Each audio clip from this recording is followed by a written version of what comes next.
Hello. I'm seeing good afternoon at the same time I'm scanning the audience for other men.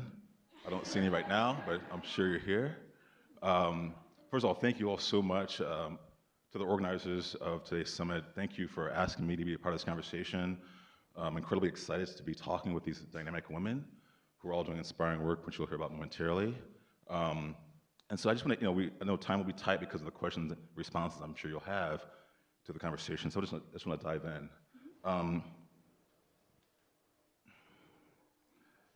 I'll start with you, Malika. We've known each other for 6 years, have not seen each other maybe in 5 years, so we just had a reunion backstage briefly. And you've gone from being a visionary and founder of a nonprofit organization, Rights for Girls, which addressed gender violence and gender inequality in the lives of women and girls across the United States, around incarceration, trafficking, HIV/AIDS, and so on. Now you are a senior counsel for civil and human rights at Google.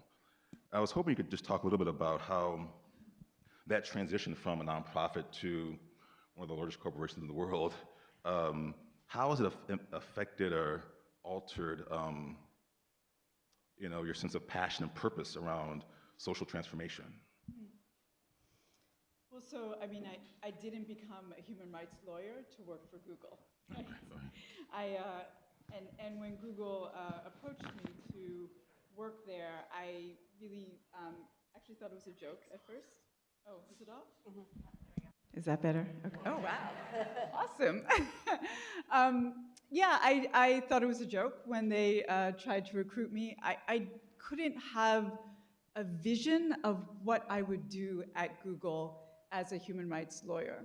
And then I had the amazing privilege of hearing Paul Pullman, who is the CEO of Unilever, give one of the most radical speeches I had ever heard, in which he said that the private sector has as much, if not more, control over human rights than civil society and even government. And so it allowed me to envision, how do you use a platform like Google's to be able to advance human rights? And really an opportunity for me to explore, how do we understand this intersection of technology and human rights? And how do we use these technologies that often violate our human rights to be able to advance human rights? And I think the most powerful example of how we can think about technology and rights is to look at a change conversation that we are having around police brutality because of our mobile devices that captured content of brutality that was shared on global platforms like YouTube and allowed us to talk about that violence in a way that we never did before. And so, human rights law is all about bearing witness. And I'm fascinated by how we can leverage these technologies to be able to insist that the world bear witness to human rights abuses. Thank you for that. I want to go from your response to Whitney, actually, switch up a little bit. I mean, Whitney, you are, I'm so inspired always because you're a multi-hyphenate, which I love. Writer, activist, producer, online entrepreneur, artist. And the question, kind of in response to what we just heard, I mean, the data surfaces these inequities: police brutality, issues around community policing, violence against women, harassment. Mm-hmm. Whitney, from your perspective, I mean, how do you take, observing the injustices and the challenge that we're facing collectively and often broken down by demographics, what's your process to respond in a way that everyone's brought into the conversation around that particular issue? Because both of you have addressed HIV and AIDS, and you've addressed a lot of issues around gender inequality and violence, but often, organizations, individuals addressing those challenges, aren't necessarily on the same page or in synchronicity around the message or even working together. Like, how do you take what you learn and see and translate it into something that we can all connect to? That's a great question. I am really good at taking something people don't want to talk about and turning it into like something viral and fun that like has a message underneath it. Um, I recently created a like consent condom campaign for AMFAR, but we did like 6 different designs of custom condoms that talk about STIs, that talk about consent, that talk about safety. And I got all these sexologists and actresses and activists together to have this like fun photo shoot, and it went really viral and raised a lot of money, but also opened up a lot of conversations. And so that's like one example of the weird ways I do that. How I sort of came to be, or my very first project was called I Didn't Ask for This, A Lifetime of Dick Pics, which was, it was 200 unsolicited dick pics and the aggressive, threatening, harassing messages that often come with things like that, set up in a gallery space that was a full recreation of a woman's home. So bedroom, bathroom, living room, kitchen, and then just hundreds of unsolicited photos. And it went really viral and was reported on by everyone from like the BBC to Playboy. And again, you know, dick pics and harassment, that's not something that we like, now we're having a lot of conversations about this, but this was 3 years ago. And it really, you know, there were a huge amount of men involved in these conversations, and men coming and being like, oh, well, when I'm standing in a room of hundreds of these, I cannot deny the fact that this is happening. I cannot deny the fact that this is something that other people experience. So yeah, I try to take fun, cheeky approaches to very serious topics. Sorry. Can you talk a little bit about the Women's Stories Project? Oh, yes. So right now my current project is called The Stories of Women. It is a traveling storytelling, live music and comedy series that explores our often undiscussed emotions. So jealousy, shame, fear, rejection, grief. And we've been lucky to have some really incredible talent like Shirley Manson from Garbage and Aparna Nancherla, who's this hilarious comedian that just came out with a Netflix special, one of Teen Vogue's 21 Under 21. And the idea is that if we, you know, shed our shame a little bit and get vulnerable in a very public sphere, it will like help us all move through these uncomfortable emotions. And I knew that the experience for the audience would be really emotional and sort of transformative, but I had no idea that the same would be true for the speakers. And, you know, like right before Shirley Manson went on stage, she was like shaking backstage. This is a woman who sells out, you know, giant concert venues and arenas. And I was like, why are you nervous, right? And there's 400 people, what's happening? And she was like, I'm always talking about activism, or I'm always singing on stage. I'm never talking about myself and like my own personal vulnerabilities.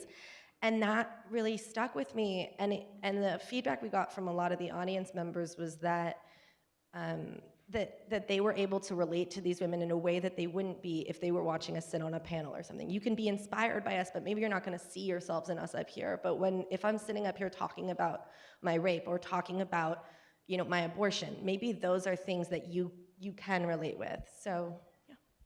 Great. And you're going to be doing that here in New York over the next... Yes, we're doing it in New York in October. You can go to thestoriesofwomen.com and find out more.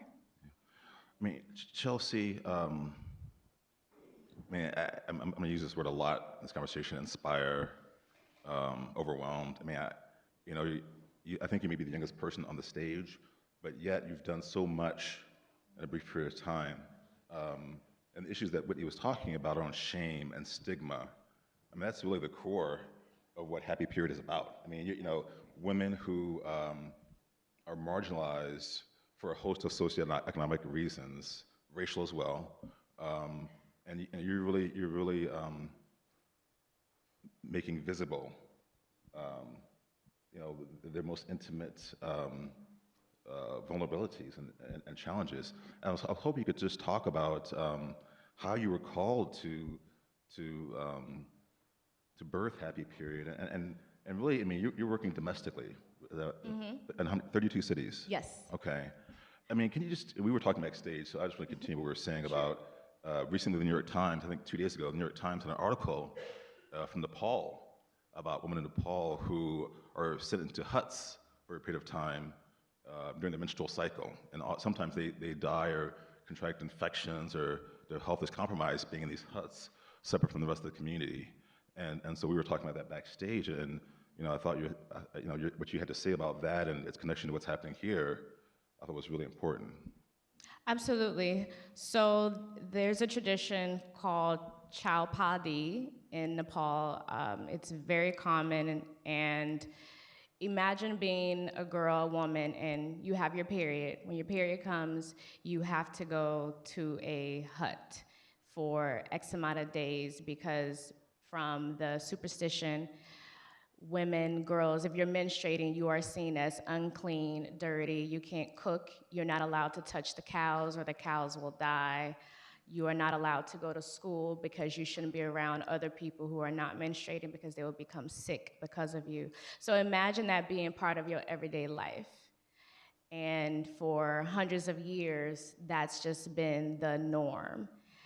And unfortunately, sometimes when you're in the hut, you are sexually assaulted, you are raped, you are bitten by a snake and you don't make it, you're attacked by other animals as well, or you simply pass out from dehydration or even from the cold. And this is a very common thing, unfortunately. Every couple of months I hear, and that article did come out yesterday, however, every couple of months I hear or I read up on, because I follow the hashtag menstruation, or it's a Google trend or hashtag, and I follow it actually. Yes, I do, follow it. Periods, menstruation, every time it's Google, every time it comes in the news, I get an email about it. So yeah, it does work. It's like you have to know what's going on. But unfortunately, that it's very common for someone to actually die from this. And they have made a change as far as the law. However, has not come into effect. It doesn't come into effect until August, and I believe the law was passed in December 2017. But we're not sure, and they're not sure if that would even make a huge difference because it's embedded in people's minds, it's in their religion, it's something that their family members do. For me, my organization, my charity, it's called Happy Period. I got the message to start this nonprofit, this organization, this cause, when I was driving in LA one day, headed to work, and I saw this homeless woman crossing the street, and she had that infamous period stain on the back of her butt. How many of y'all have ever had that infamous period stain when you wake up and your period comes on and you're like, oh shoot, or you're out in public and, wait a minute, okay, who has a period in here? Are y'all ashamed about having a period, really? Come on now. So but that's a very common thing as far as a lot of us in this room, we don't like our period. We can't stand her ass when she gets here, but however, you have to really think about, how blessed you are, how fortunate you are as far as where you live, because in somewhere else, they have to go, live in a hut for a couple of days, or there's a place where they don't have pads or tampons or the luxury of having a menstrual cup or the luxury of having running water to be able to take care of that.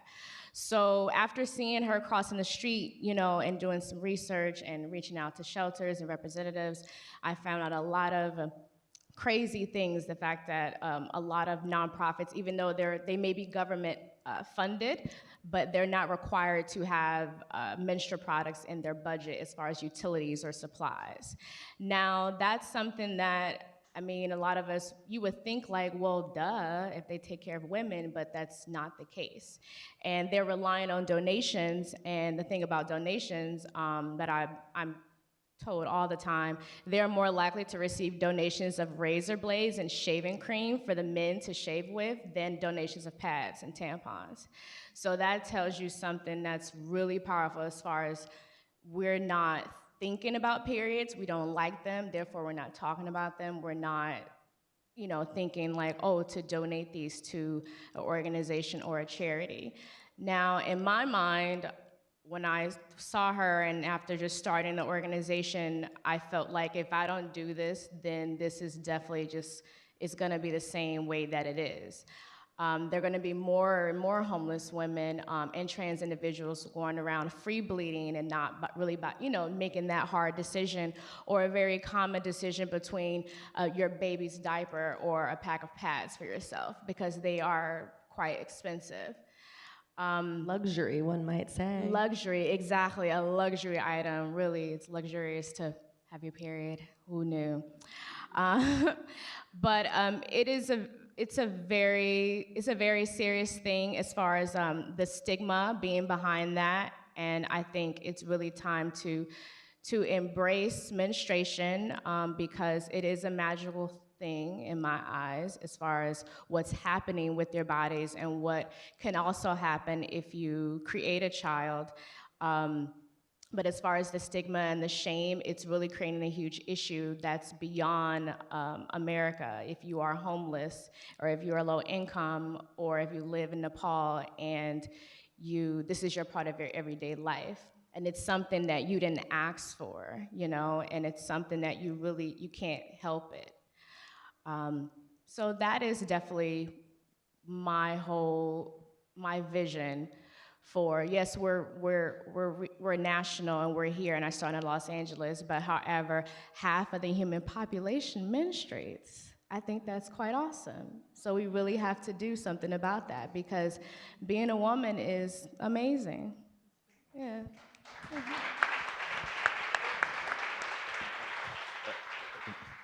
Thank you for that response, Chelsea. I want to ask two questions for all three of you. But I'll start with Malika first. And before we were standing outside the door, before we came in, we're kind of catching up over the past 5-6 years since we've seen each other. And it occurred to me, without bringing it up, I'm sure you feel it and think about this. Right now, for a lot of different reasons, this society, our culture, is in distress, especially this past weekend. For most people, hopefully, were disturbed by this past weekend, even before this past weekend. I don't know.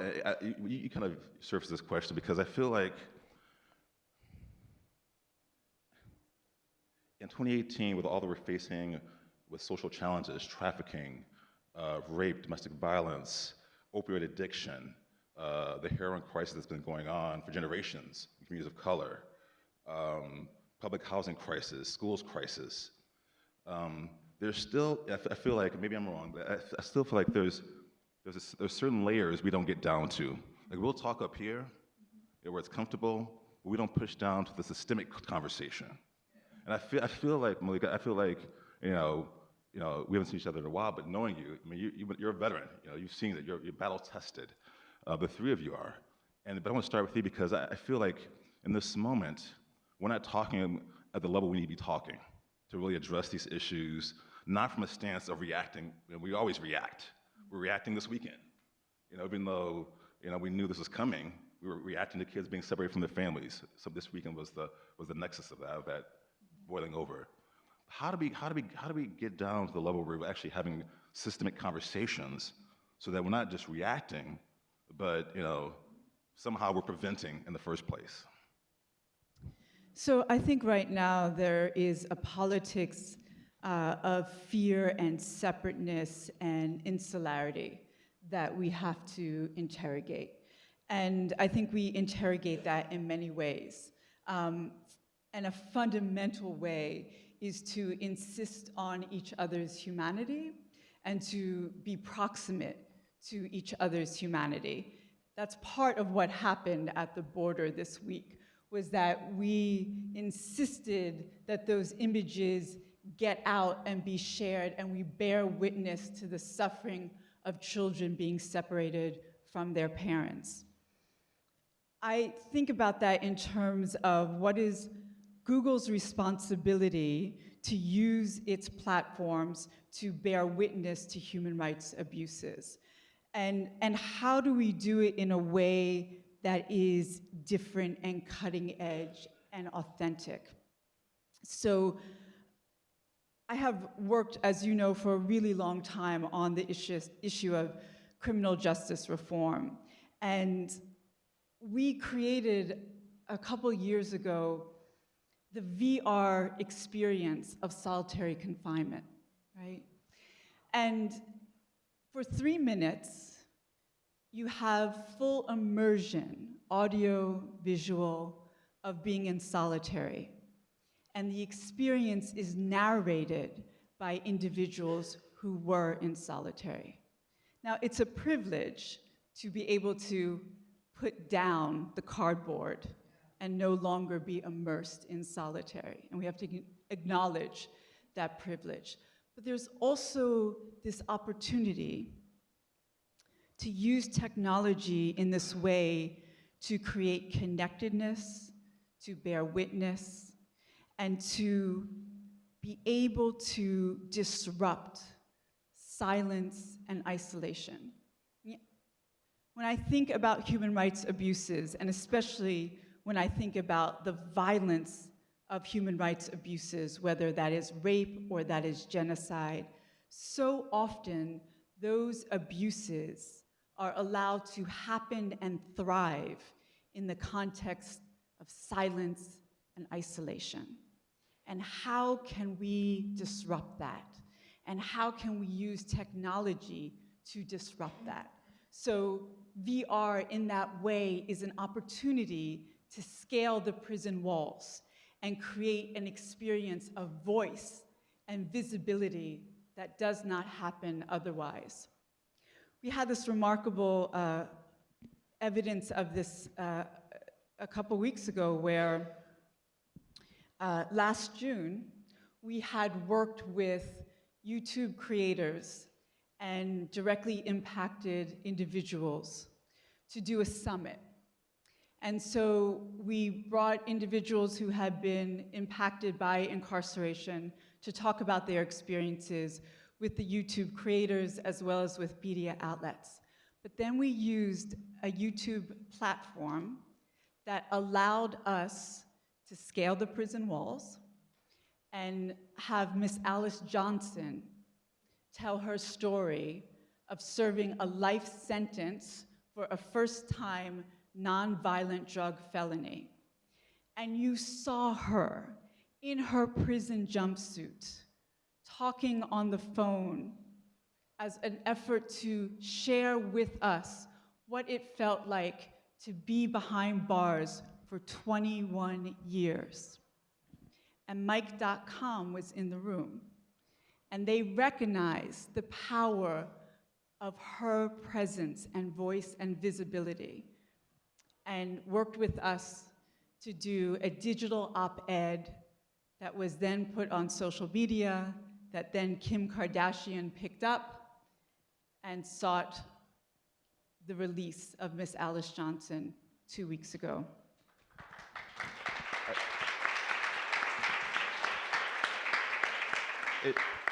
I'm sorry, please. Well, and I was gonna say, if that, I don't think Kim Kardashian would have picked up that story if it were just the written word. But the technology that allowed us to bear witness to Miss Alice Johnson, I think is transformational. And I am constantly thinking through how do we keep doing that? Because it's one tool to be able to interrogate and surmount a politics of separateness and a politics that insists on dehumanization. I mean, I'm going to refine the question. Thank you so much. Actually didn't know that you all worked in that VR that led to her ultimate pardon. Thank you for that. I want to refine the question for Whitney and Chelsea a little bit. First, you said something which I'm glad you said it. You said insist on the humanity of others, because I feel like too often people in this society and globally who are historically oppressed or disenfranchised are put in the position of having to argue for their humanity. So I think it's critical that those who are not a part of the oppressed or disenfranchised or historically traumatized populations recognize and insist that the humanity of those populations be upheld and regarded. So thank you for that, for saying that. Another thing too, I was thinking about this with Chelsea and Happy Period, and also Whitney, with her multitude of platforms. It goes back to the resonance. How do you take people someplace they may never go? I mean, I don't know how it is in I do know LA, but I know here in New York, homeless people abound, especially women. We don't look at them. We step over them. Yeah. We turn the other way. We put the headphones on. We don't want to see them. And Malik, when you were talking, I was thinking about something that Sabrina Fulton said, Trayvon Martin's mother, during the Ferguson uprising. She said this to Michael Brown Jr.'s mother, and she said, if they can't hear us, we need to make them feel us. And so, I mean, Chelsea, happy period, half the global population menstruates. So you're in a position of having not only to advocate with and on behalf of women who are menstruating and are having challenges around, tampons and pads and other reproductive healthcare needs, but you're also having the message, create empathy among men as well, to support what you're doing, to see what you're doing. And Whitney, you too. I mean, you're talking about some very challenging issues, provocative issues. I mean, I think even just the response when you said raise the hands in this room, most of the room was women. Most people didn't raise their hands. So again, there's certain conversations. Even if we're experiencing something, we don't want to go there. We don't want to talk about it. Right. We don't want to feel that. So I'll start with Chelsea and then Whitney. I want you to talk about how you translate your message, your call to action, if you have to translate it. But how do you issue that call to action beyond, the media group that you're supporting, you're assisting? Well, first of all, social media could be a beautiful thing. And I think because we have such unlimited access to all kinds of people, people that we would choose on a regular basis not to have a conversation with. For me, though, I could be a bit of a pusher, especially when it comes to involving men.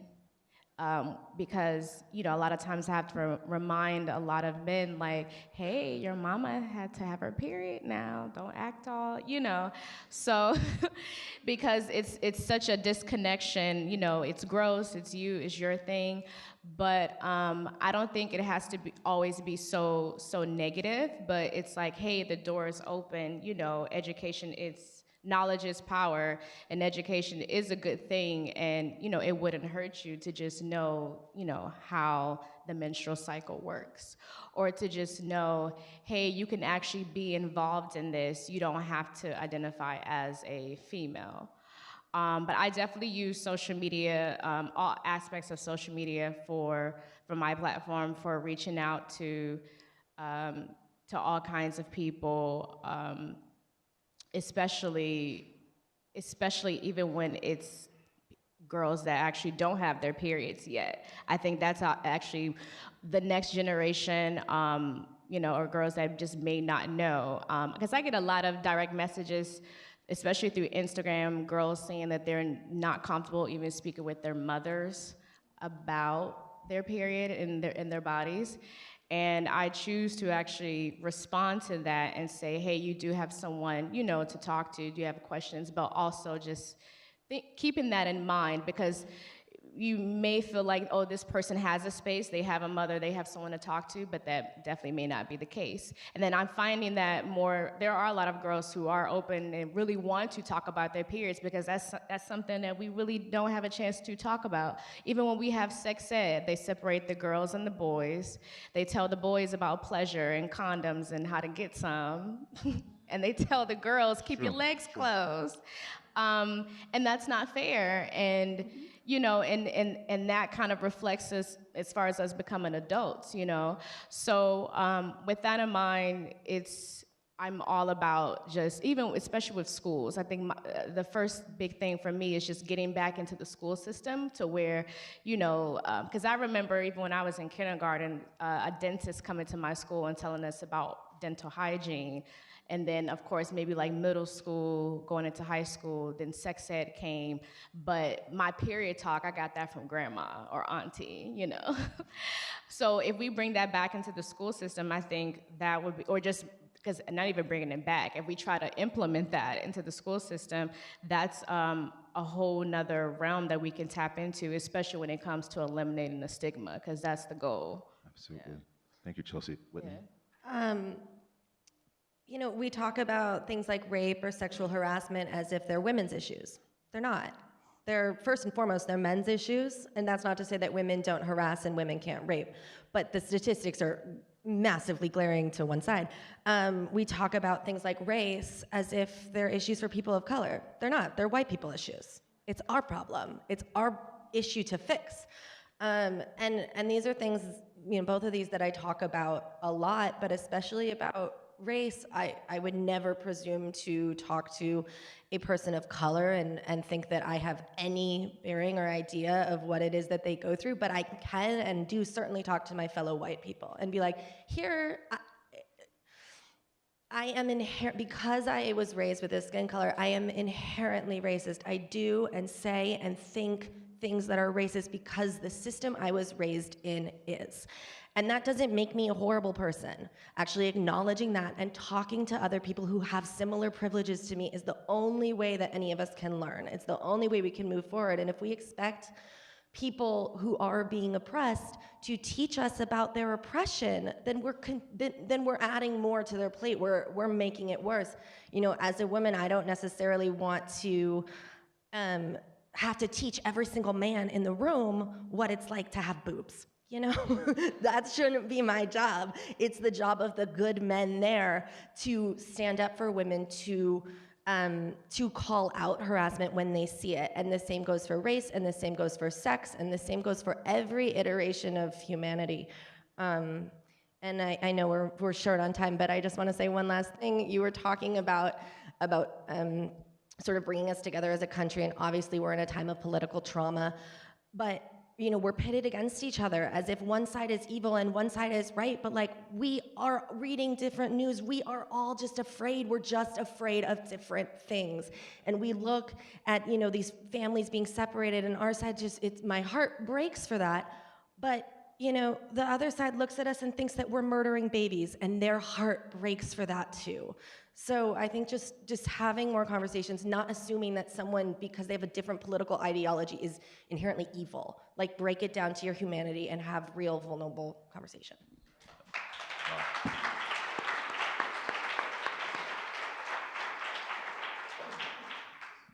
Thank you so much, Whitney.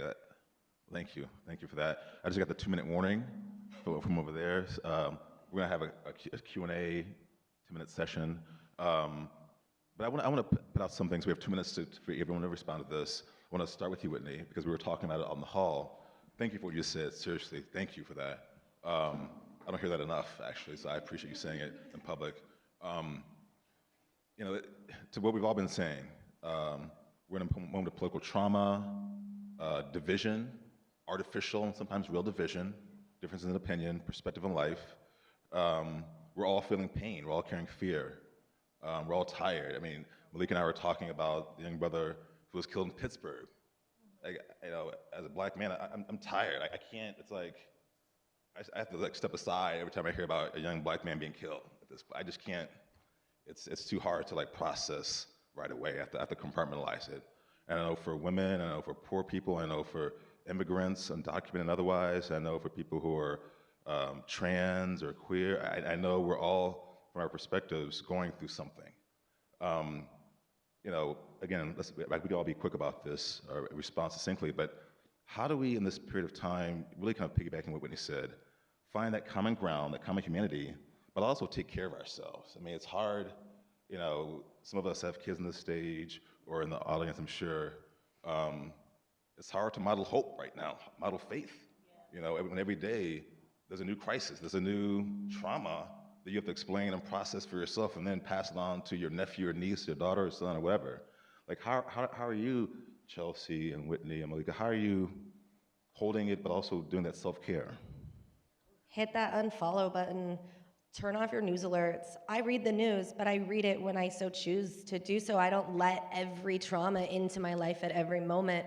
I love all these feminist and news accounts that I follow on Instagram, but it's just been too much to constantly just see this pain. So I unfollowed all these accounts that I love. That doesn't mean that I'm not involved. That doesn't mean that I'm not paying attention. It just means I'm protecting myself a little bit. Yeah. Chelsea, Malika. Meditation, that's all I have to say. Right? Yes. feel you. Okay. So I'm a mother to 3 children, and I think mothering teaches me every day faith in the unseen. Right, so you have these lives that you are bringing into the world and shaping, and it is the most vulnerable, visceral experience.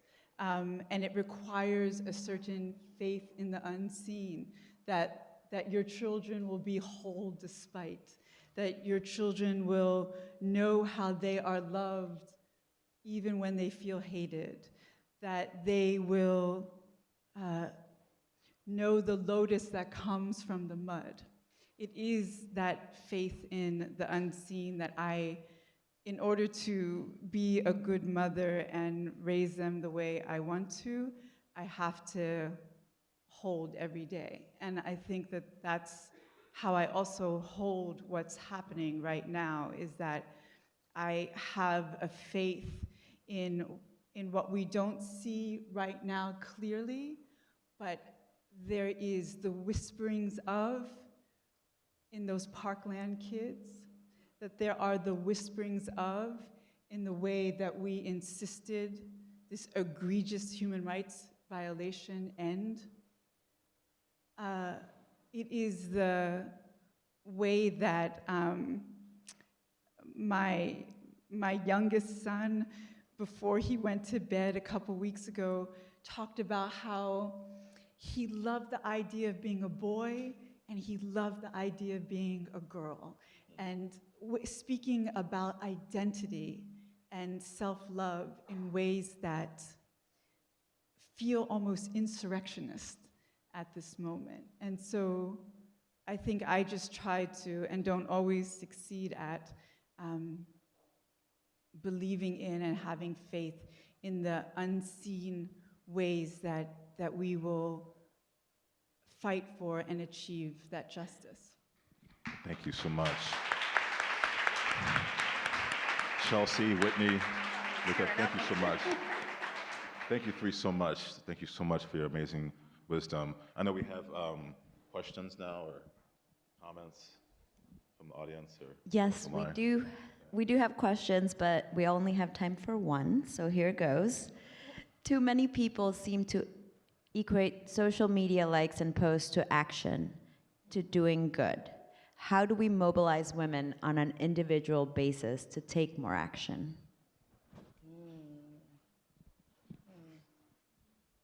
So, I gotta say, and I'm not just saying this because I work for Google, but I see our movements as digital movements, and I think that's powerful, right?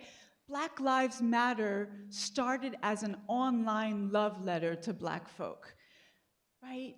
Me Too started as a digital movement that not only surfaced, so much power, but I so often have to exist in the world of how the new terrain of violence against women and girls is online. And that most times we are shamed, humiliated, marginalized, haunted, denigrated online. And Me Too flipped the script, and women own the internet in a way that was unprecedented, and it became a global movement, not just a Hollywood movement, but a global movement. And so I believe in how these movements are digital, and I believe that it is what happened in the church basement 25 years ago, and just as powerful. I'm sorry, completely right and echoing any statement I would have made. But, beyond that, social media, it's created all of these incredible platforms for us, and to say that that isn't activism and that isn't change is discounting the work that's being done there. We live our lives on the internet, all of us, 24/7. So we're doing work there too. And yes, we need to get it off, but we are. Maybe feminism and activism is trendy right now, and a lot of people sort of have problem with that. And I don't. I'm like, okay, whatever it takes. If you're gonna go to a protest just so you can take a picture and post it on social media, like, cool, you're there. That's good. If you wanna like wear a shirt that screams feminism because you think it's trendy, like, fine. But people are gonna see you on the street and that's gonna impact that. I have 3 teenage nieces that are so much more like woke and aware than I ever was at that age, who are, one of my nieces, she's 16-year-old, and she started a tolerance seminar at her school and brought in a trans person, brought in a Holocaust survivor, brought in all these different people. I never would have done that at 16. I didn't even care or know about it. So social media has given our kids not only access to role models, but access to diverse role models and access to information that they wouldn't otherwise have. And that is everything. Absolutely. For me, it started from my circle, and I would say since it's a room full of women in here, definitely start from your group of girlfriends. The first Happy Period volunteer event was me and my girlfriends. And then for 3 months straight, those were my only volunteers until it just grew. And then we have always used social media. We've spent $0 in advertisement. I just really don't believe it, nor can I afford it right now. But I just feel like with social media, it just works way better as far as like with the hashtag Happy Period. It's purposeful as far as the hashtag being in the name of the organization. And it just grew from there. So I tell a lot of women all the time, start within your circle of girlfriends, your network, your church groups, other students at your school, because that's your core, that's who you have, and then just let it grow from there. And that's how you mobilize women, I think, for the most part. I mean, you keep it tribal. There's nothing wrong with that. Just going back to the roots. Grassroots is amazing. I feel like more grassroots organizations do way more work than a lot of the bigger ones. A lot of the time, they just don't get as much love as they should. And that can be you. The same thing for your group or your project. If there is a cause that you are passionate about, or a group of people, an issue, and you're really passionate about that, just stick with that. If it keeps you up at night, it's meant to be. Just grab your girlfriend along, because we're better and we're stronger together. Thank the three of you so much. Thank you so much, and thank you all for attending.